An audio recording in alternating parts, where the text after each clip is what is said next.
Uy, gising, natutulog ka. Ang pinagkait sa akin at sa'yo naramdaman, hindi ko Uy, akalain.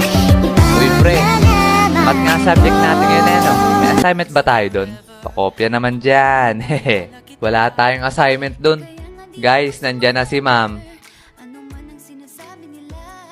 Ay, ay.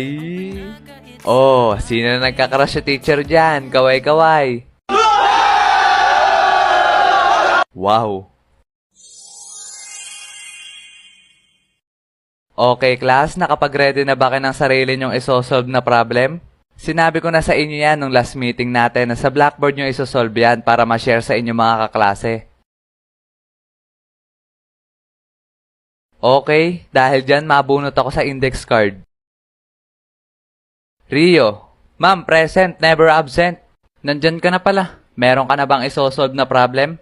Yes, ma'am. Ngayon ko lang nakita yan ah. Okay, sige, simulan mo na. Eto ma'am, I. 5 plus 5, 10. Eto ma'am, VE. Etong Y value, lagay natin dito. 5 minus 5, 0. Sabay ibaba yung U. Ma'am, I love you. Na na na na na na